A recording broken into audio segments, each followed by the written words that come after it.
नमस्कार दोस्त, मैं आपका मित्र एवं सखा सुनील मिश्रा आपका अपना चैनल सफल हम पे स्वागत करता हूं। आशा करता हूं आप सभी बहुत अच्छे से होंगे। मैं भी बहुत अच्छा हूं। चलिए, आज का ये टॉपिक बहुत ही बढ़िया है और मेरे मन में आया, बहुत दिन से इस बात में मैं सोच भी कर रहा था कि ये शब्द जो है इतना परेशान क्यों करके रखा है।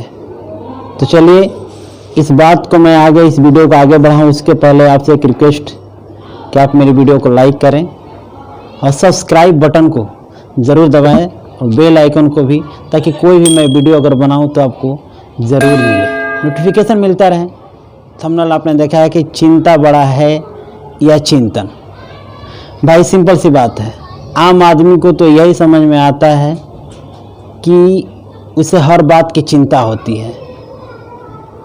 अच्छी बातों की भी चिंता होती है, खराब बातों की भी चिंता होती है, सोने की भी चिंता होती है, उठने की भी चिंता होती है, पढ़ने की भी चिंता होती है, हर बात की चिंता होती है।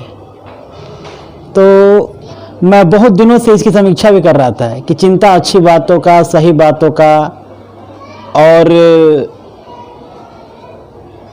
फिर इसे ऐसा क्यों कहा गया कि चिंता चिता समान। चिता का मतलब क्या होता है? दुख होता है। आदमी जब मर जाता है और उसकी जब शव को दफनाया जाता है तो उस समय चिता को आग लगाई जाती है, और चिता खुशी की चीज़ तो होती नहीं है। जब चिंता चिता समान, तो चिंता सिंपल सी बात आती है कि चिंता दुख का ही चीज़ है, दुख का ही एक विशेषण है। तो अगर सही बातों की चिंता होती है तो कहीं ना कहीं सही के साथ हम दुख जोड़ दिए। और हम चिंतन शब्द का इस्तेमाल कब करते हैं? जबकि चिंतन का मतलब होता है शुद्ध, साफ एवं सहज।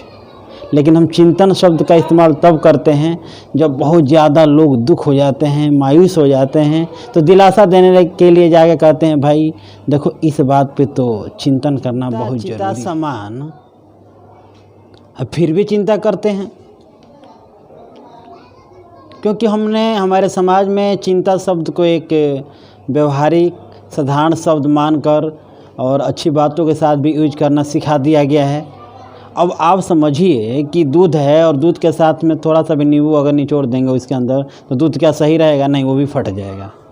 चिंता वही एक तरह का नींबू की तरह है, लेकिन हमें जानकारी होती नहीं है। क्योंकि इसकी सबसे बड़ी भूल है कहाँ पर और क्यों परेशान है?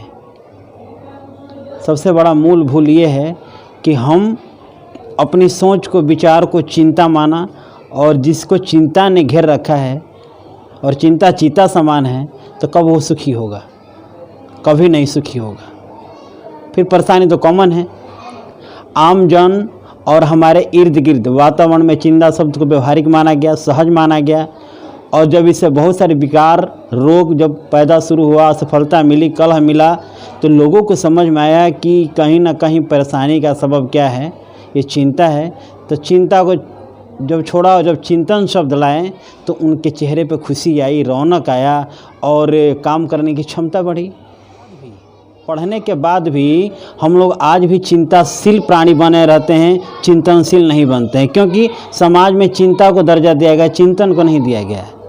चिंतन तो केवल एक प्रामाणिकता का स्तर पर आपको प्रूफ करने के लिए बताया जाता है कि भाई ऐसा है कि इस बात पे चिंतन करनी चाहिए। मैंने पहले बता चुका हूँ। लेकिन सबसे बड़ी इसकी भूल क्या है? हमारी शिक्षा प्रणाली है। क्योंकि प्रारंभ से लेकर उच्च स्तर तक केवल हमें रट्टू तोता बनाया जाता है। फिर उन शब्दों की असलियत नहीं बताई जाती है, और असलियत जब तक हम समझते हैं तब तक ये शब्द हमारे सबकॉन्शियस माइंड के एक हिस्सा बन जाते हैं। और मैं अगली वीडियो में आपको बताऊंगा सबकॉन्शियस माइंड यानी कि अर्धचेतन मन के बारे में, कि जो शब्द हमारे अर्धचेतन मन का हिस्सा बन जाते हैं, उसका कहीं ना कहीं ब्रह्मांड से पूर्ति होनी शुरू हो जाती है। अब रही बात कि ये भी कहा गया है कि फिर ग्रंथों में बताया गया है कि शब्द ही ब्रह्म है। जब शब्द ही ब्रह्म है तो अगर हमने चिंता शब्द को जोड़ दिया गया, और वो भी तो ब्रह्म है, चाहे छोटा है चाहे बड़ा है, तो जिसके साथ लगा उसका इम्पैक्ट तो होना ही होना होता है। अब ये बात हमें पता तो होती नहीं है, और पता भी होती है तो हम उसको कॉमन मान के चलते हैं कि चलो कोई बात नहीं भाई।